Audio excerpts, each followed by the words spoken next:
Welcome to the Get Tailored podcast. Join us as we explore insightful conversations on professional organizing, tackling both internal and external chaos, and discovering the transformative power of clarity and purpose in every aspect of life. If you're loving what you hear, don't forget to subscribe, like, and share our channel. Hey there, this is Nicole Taylor with Get Tailored Podcast. Thank you guys so much for joining us today.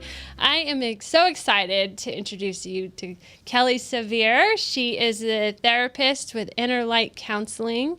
And I've been looking forward to a conversation like this since I started my podcast several months back. And Kelly, thank you so much for joining us. Thank you. Thank you for having me. Yeah. So I want to kind of go into, I guess, the beginning of meeting you and kind of what brought us together initially.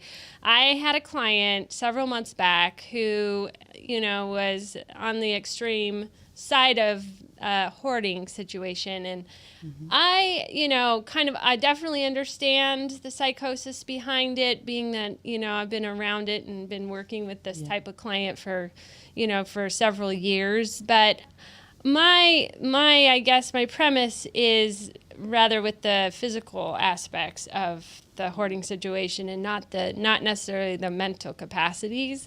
Right. And so that's kind of what brought us together. Was I was looking for someone to find her help on that side of things. And so anyway, I want to talk a little bit about this particular client that we share, and kind of like seeing her growth through this process of letting go and reorganizing, restructuring her physical life. Yeah. So tell me about your experience with her.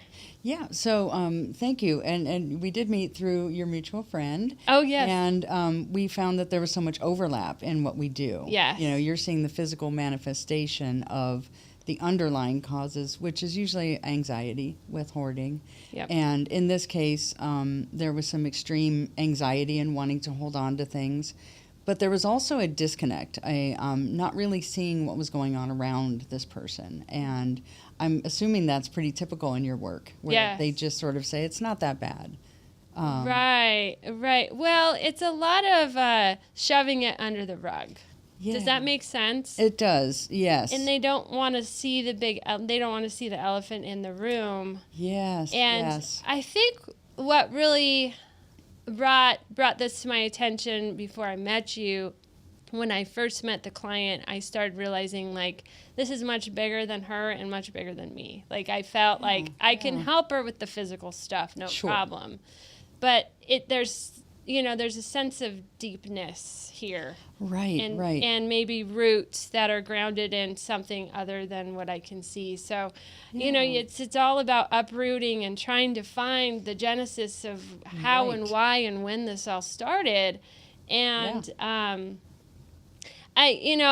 don't want to go too deep into her personal story. Of course, yeah. But I do like the idea of having a like-minded approach. You and I got together for coffee, our initial conversation, and we could have been talking for hours. I think we did. Yeah. I know. It's like sure an hour to 2 hours long of just kind of like how like what you said is our industries just overlap. They really do. And, like you said, the physical approach is one thing, is how do we physically make this safe space, make it healthier. Yep. And then my approach is, how did we get there? Yeah. And if we're not sure how we got there, that's okay. We can set that aside. How do we maintain now that it's clean and organized and healthy? Yeah. And one of the things I found was an extreme lack of self-care. This person, without going into detail, of course, was outwardly focused, helping others, very much a helper, and had really neglected herself and her surroundings. And it took months to really get to the point where they were able to say, it was really bad. It was bad. Yeah. Because, I feel like it's like out of sight, out of mind. But in this case, it wasn't. It was her engulfing her entire house. Yeah, but I never saw the pictures, but I've heard the descriptions from the person. And I will send you pictures because it's phenomenal, the extreme versions of from what it was to what it is now. I mean, Right.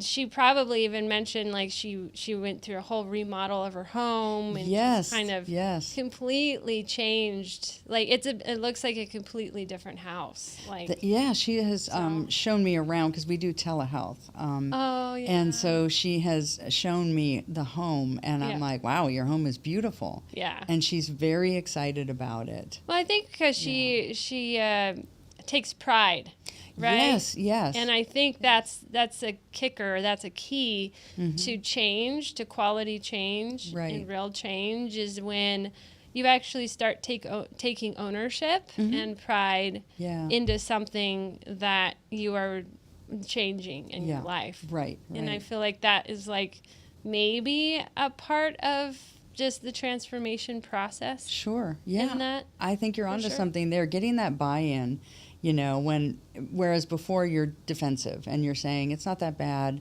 My friends see it differently than I do. It's fine. It's livable. Yeah. To now, oh my gosh, that was so bad. Yeah. And now just recently saying that they're seeing red flags when they don't put things back exactly where they She uses the term. She That's actually awesome. used the term, I see the red flags and I got to get back on it. That's cool. Yeah. So it's self-evaluation. Yes, she's showing great insight now. Yeah. Whereas before it was very much defending and, like I said, defensiveness. Yeah, defensive. Insight is the opposite of that. It's like, oh, okay, I see it. Yeah, I didn't put that back and now it's bothering me. right. She even had a friend come over and help her. She had some health challenges and needed some help. And her friend wasn't putting things away the right way. And she even said, nope, that doesn't go there. And Right, surprised herself. right. She's like, where did that come from? That's Yeah. crazy. It was awesome. So, yeah, I remember originally when I got the call to help this client, it was actually a friend of hers. It wasn't Right. a neighbor or a friend or something, and they said they got my information somewhere and said that she really needed help. And Yeah. And my first question to those type of people who call me, in which I'm willing to help anybody, like Sure. if you called me and Yeah. said my so-and-so needs help, but my first initial question would be like, okay, well that's great, but what do they think? Do they Right. need the help? Right. So Right. I like to kind of ask you what, when you run into people who are in that type of situation, like, oh, so-and-so needs counseling or needs therapy. Yes. Yes. But did they, they typically need to make that decision for themselves. So, like, how do you Yeah. deal with that type of situation if someone's like, so-and-so needs Right. you, right? That's a great question because people do come into my private practice and say, oh, my significant other or my mom or somebody said I should come, so here I am. It's kind of rare, Yeah. but it does happen. Yep. And then usually I just turn it around on them. Well, what do you think? Yeah. Do you think you need help? And if you do, in what area? Or why do you not think you need help? Yeah, that's a good thought. Yeah, they've Sure. never said, well, I don't need help. Usually Yeah. people aren't quite that defensive Yeah. because they've made the decision to come in. Right. And so for Right. her, she made the decision. She did not see a problem in the beginning. As she shared with me, it's not that big of a deal. But something in her clicked that made her talk to me and say, well, maybe it was kind of bad, And we're, doing telehealth.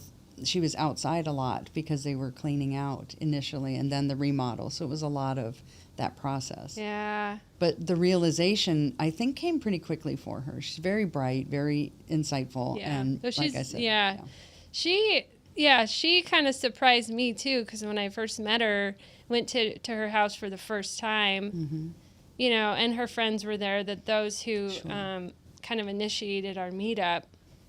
And I had very similar conversations with her and said, okay, well, do you want this? Is this something that you can see yourself, going through with me or with us? And she's like, yeah, well, she's similar to your experience with her, where she's like, yeah, I'll do it.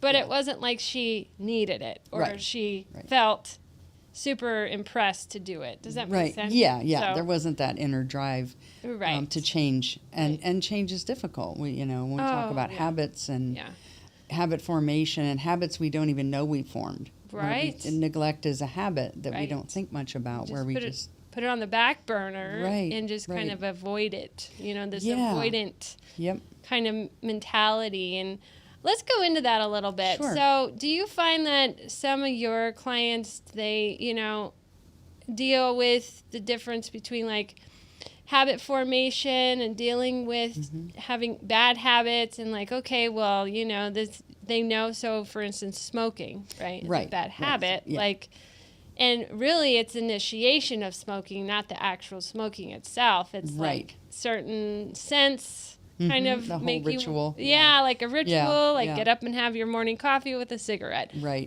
Those type of things. And how do you, have you come up with, I'm sure there's so many different ways and techniques that we could talk about how to transform those, change those habits into Yes. positive things. Yeah. What are the things that you would probably suggest to some folks who are dealing with dealing with bad habits and how Wanting to to replace change. those? Sure. Yeah, I think habit formation is still a little bit mysterious, right? There used to be some sort of pop psychology that it takes 28 days to form a habit. Yeah. There's no real science to back that. Habits can be formed very quickly or very slowly over time. Yeah. I think initially it's just realizing that you have a habit you want to change. And often people would just say, well, I want to quit doing that. I want to stop biting my nails. I want to quit smoking. And that's great. Okay. But what are you going to do instead? Right? Yeah. You have to put that energy somewhere. Yeah. And so you have to replace that habit with a positive habit. Right. Something different. Right. So if you are smoking every morning when you're drinking coffee, what can you do instead?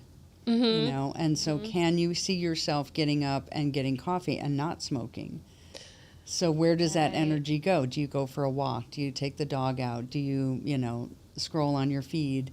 Is there something you can replace it with that feels more healthy or positive? Yeah. Yeah, one thing that you said earlier that really struck me was a lot of this type of bad habits, come from the foundation of anxiety Yes. and stress. Yes, definitely. And I'm sure you see kind of, I guess, the whole picture when it comes to like, identifying where it stemmed from originally or, Right. so can you kind of dive into that with me a little? Sure. In therapy, we try to make connections and we try to see where something had its roots. Yeah. Is it something in childhood? Did you find a way to cope? Because we all find ways to cope. Sure. Did you find a way to cope that has led to a bad habit? Mm-hmm. And if so, let's talk about that incident first. What happened to form that habit? Mm-hmm. So if someone starts smoking because they feel stress, where did that stress come from? And how can we address that a different way? Uh-huh. Yeah. Right. Yeah. And Like so maybe, then, go ahead. so no, just like, again, going back to changing that habit into like, okay, and when you feel stressed, maybe go on a run, or Right. go and walk the dog, Something or do physical, something yeah. physical to kind of get your mind off of what, those bad habits and whatnot. Right. And if you can deal with the underlying stressors, if you can identify them, sort of drag them out into the light, Sure. then you maybe you don't need that habit at all. So Right. it makes quitting that bad habit, so to speak, easier and replacing it with a healthy habit. Right. And after a while, you may not need the healthy habit even because you've coped with the stress that's underlying that. So when you're dealing with someone on a psychological level, and they have a lot of anxiety built around certain things in their homes, like I don't know if that ever. Yeah. I know you don't deal with the physicality of stuff, but the mental Right. awareness Right. is huge when it comes to letting things go. Yes. And that's a big thing that I deal with my clients is kind of being in that process with them and saying, if this beautiful table went away, this table just went away, how would that make you feel? Right. Going into the depth, is it just the table or is it associated with someone or, Yes. where does that come from? And So, like, do you find yourself in these conversations with clients occasionally? Yes. Oh, definitely. Yeah. Yeah. There's a whole theory about going sort of minimalist, right? Yeah. That's been around for quite a while. Sure. And the theory is the idea is if something doesn't bring you joy, or if you're not using it, then why do you have it? Right. And are these things that you're attached to, are they the things you're attached to, or is it the memory that it's paired with? Yeah. Is it an antique? Was it something from your childhood? Yeah. Is it something that soothed you from a stressful situation? Yeah. So, I think that's where there's so much overlap with what we do. Right. Because you see that emotion. You see them say, no, not this. And they may not even be able to tell you why. Why? Like, you're not taking this thing. Right. And objectively, you're like, it's just a thing. Sure. But for them, it has that deeper meaning and connection.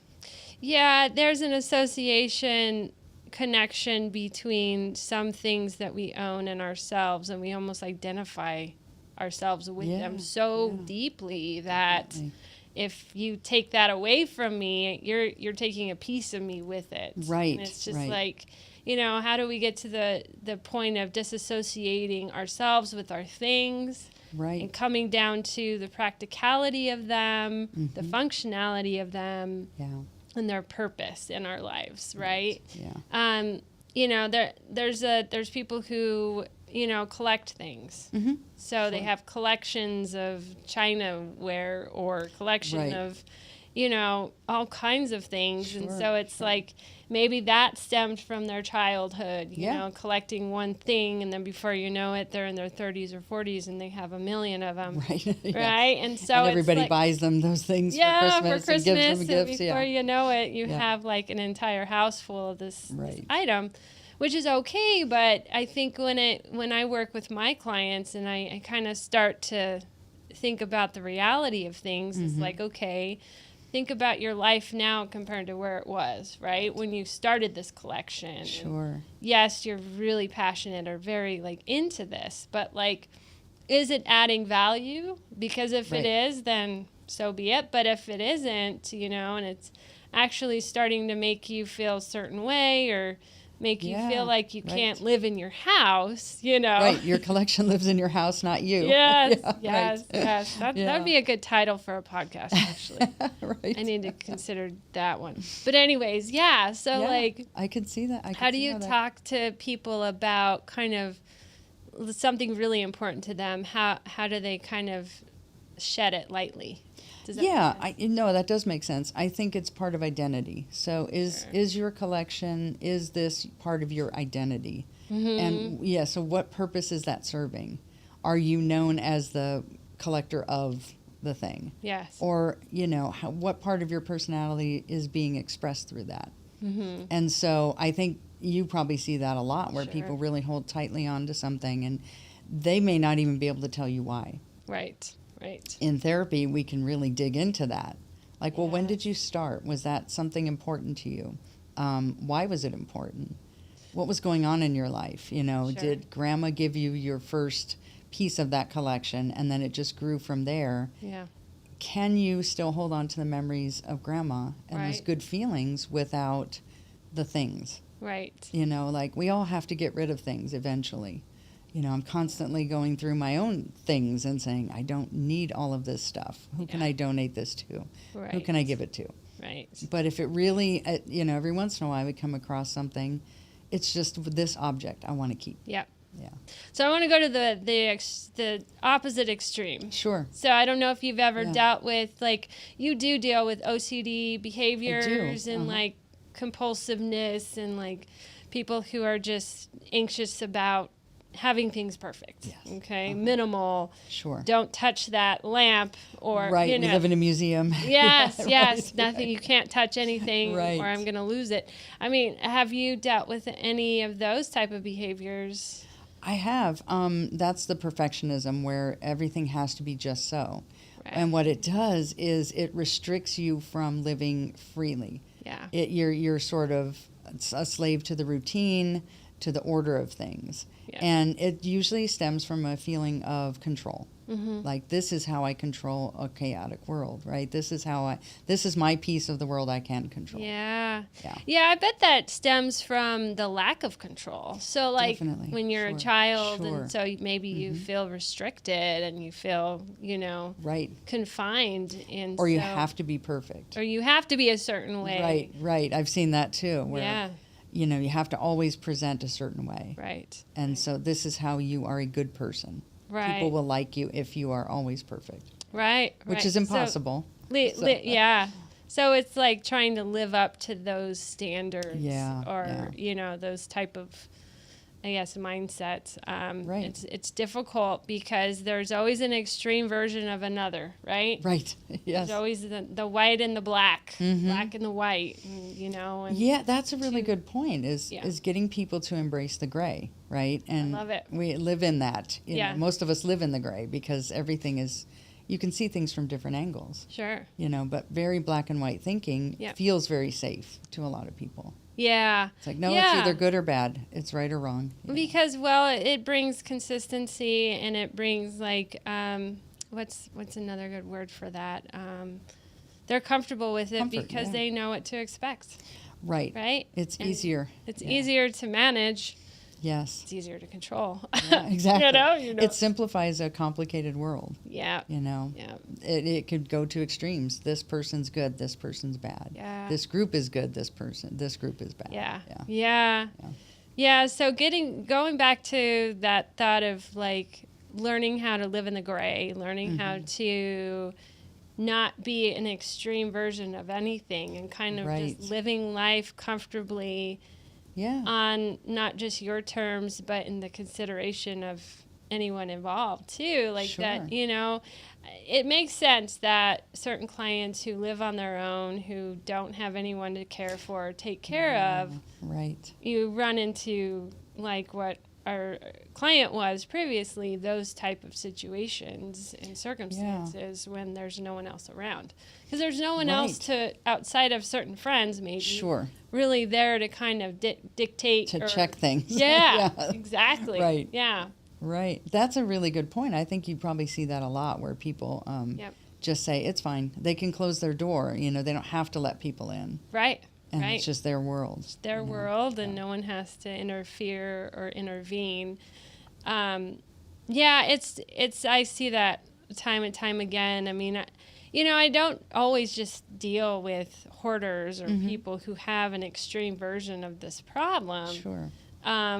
Sometimes there's more mental breakthroughs or breakdowns, and breakthroughs sometimes, Sure.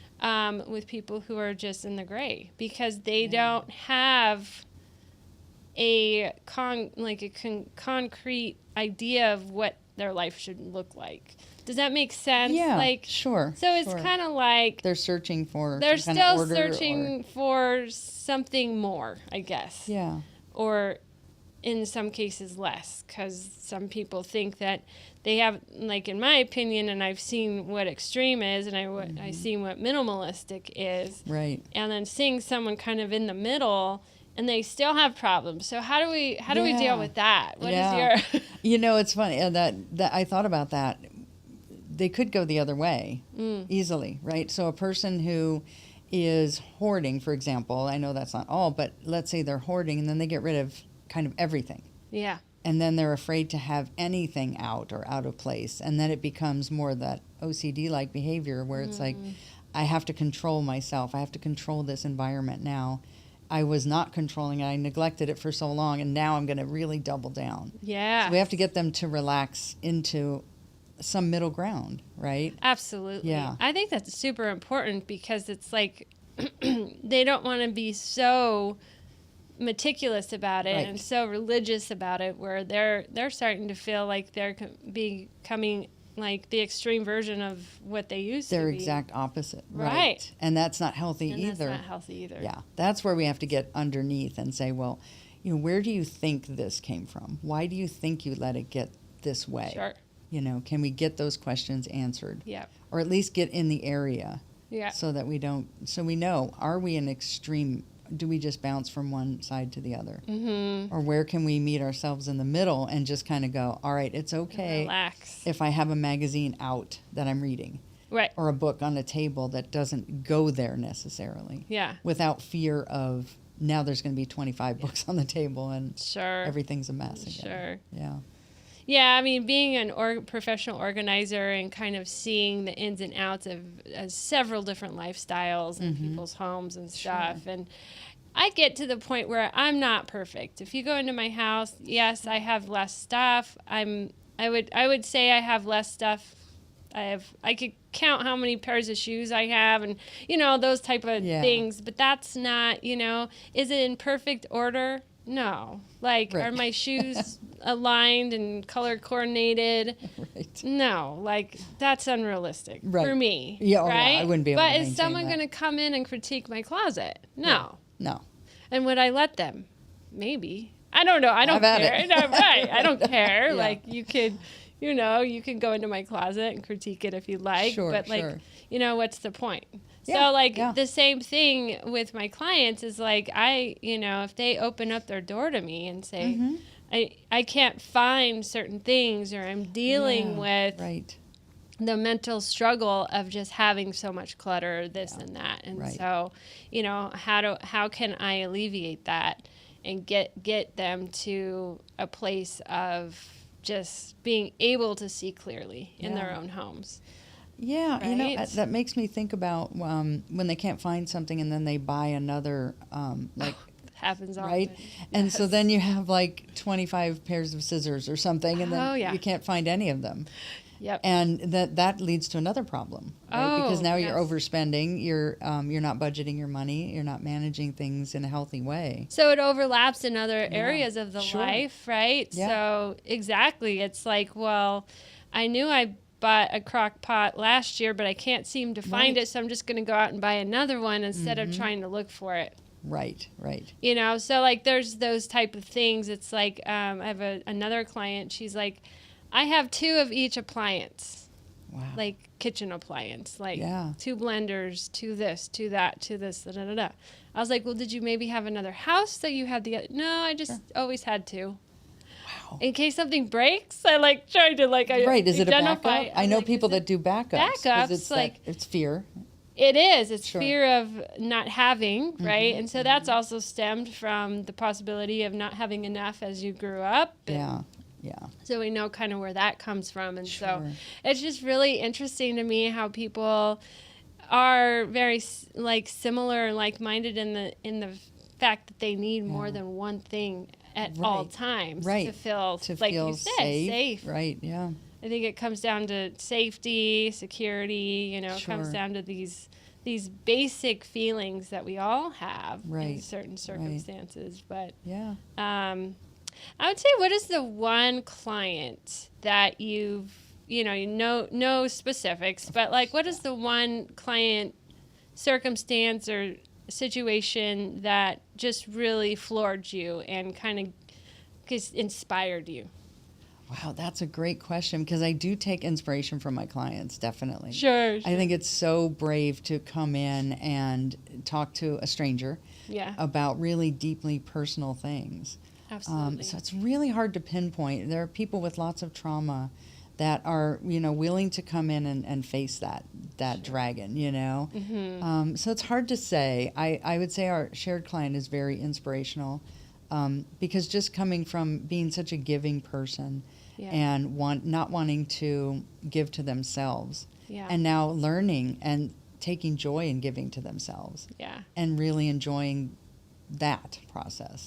Finding other things to do, finding community and things like that. So that's what I love. You were mentioning earlier before we got on the podcast, is you mentioned this particular client that you and I both have shared, just like seeing the transformation. And just seeing her kind of, like you said, a light bulb clicked on, Yeah. and then all of a sudden she's starting to catch herself. Yes. Do certain yes. things in behavior and Yeah. but also on the other side of just really enjoying her new life. It's like she has a new life. And she says that it's like a new life. Yeah. Everything is different. There's a Right. lightness. There's also not the extreme, which I love to see, of everything has to be perfect. It's just Exactly. if I let it slip for more than a day, if I don't do my new habit of putting this away or cleaning that, I see it and then I'm gonna take care of it. I love But that. not being, so rigid. with it. Rigid, Yeah. right, Yeah. right. Yeah. Just seeing her just actually enjoy Yeah. her life, Yeah. right? Right. And that's kind of, would you say that would be kind of a goal to see your clients Yes. get to? Oh, definitely. With OCD awesome. clients, we talk about clients come in and they're like, I just want to live without constantly worrying Right. about intrusive thoughts or rituals that I have to perform. And we talk about relegating that to the margins because Mm-hmm. there's no real cure, and you don't want to get them invested in a cure because then Right. that becomes the goal. Right. And that's not the goal. The goal is how do you just live your life? How do Yeah. you relegate that to the margins and live and just relax? I love that. Yeah. Well, thank you so much, Kelly, for You're joining welcome. me today. Thank you. It was a pleasure. Yeah, it was so much fun. I mean, Yeah. we could probably keep talking forever, but We definitely could. yeah. So, how can people find you? Are you online? I am. I'm on Psychology Today's website. I'm on the Inner Light Counseling website. I just Okay. had someone contact me. They just Googled me. I love And that. yeah, that's Awesome. great. Thank Cool. you. Well, I'll definitely keep you on my speed dial. So. Thank you. All right. I appreciate it. Thanks again for joining Get Tailored Podcast. Please subscribe, share with your friends if this resonates with you, and appreciate you coming by. Take care. If you're loving what you've heard today, be sure to hit the subscribe button, give us a like, and share this episode with your friends. We're here to bring you more valuable tips and inspiring stories, and we would love for you to be a part of our journey. Your support means the world to us. Let's keep the conversation going.